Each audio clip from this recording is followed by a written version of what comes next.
and I'm hearing the clock in my office tick away the seconds of my life.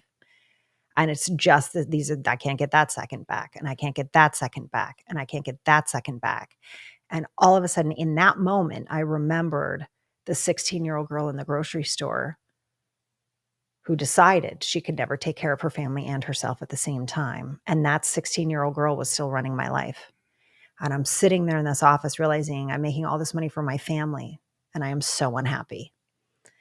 And that was the moment I decided to figure this out in a different way. And I decided I was always the only woman in the room as a senior executive. It was me and usually the head of HR, right? The only women in the room. Just we're doing financial projections, which is fourth grade math, Mhm. right? Nothing in here is proprietary. Why am I constantly the only woman? What is happening here? And why am I afraid to actually take care of myself and my family instead of or? And that was the day I stopped letting that grocery store moment run my life. And what sort of made that really poignant is I did end up quitting my job that day. Wow. And I remembered buying the groceries for my family that day, which is what I chose to do. Mhm.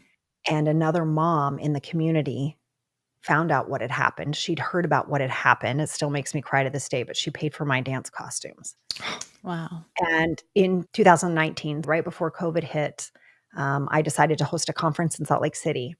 And so all the people that live with me on the East Coast now came out to Salt Lake City. All of the people from high school, young people that I'd known, it's like my two worlds kind of collided at this conference. And the woman who bought my costumes came to the conference, and I got to bring her up on the stage and thank her publicly Oh, for how much she had changed my life. And it was so moving. And there are people who know this is my quote unquote grocery store story, right? They know this story, but it was so beautiful to be able to bring her up and thank her and let everybody in the audience know I wouldn't be there had she not done that, had she not been a woman who had access to money, who changed someone else's life. And it was really beautiful because she actually passed away in 2020. And so I was so grateful I got to have that moment with her and really bring this story to light for people to say this really is what women do when they have money. Mhm. And we never know the ripple effects of what that will end up being. right. Right.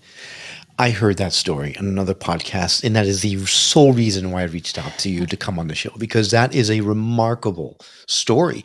And it's a story that so many people in different situations but can resonate with, that it's an important one to get out. So thank you very much for taking the time and telling us that story, because Thank you it for definitely asking. moved me the very first time. It moved me the second time. So Wow. Yeah, that's just Mhm. incredible. So how do you let that go? That, Ugh. that decision that you made, because so many of us had, like Will said, have been in kind of similar situations, and you can say, "Oh yeah, I can see how this affected me," but how do you get past that? Yeah, I think recognizing it is a lot of the game. What was it? Yeah, so many people have said 90% of success is showing up, right? But Yeah. showing up in that moment and really recognizing that it happened and then deciding, do you want to continue to let a teenager run your life or not?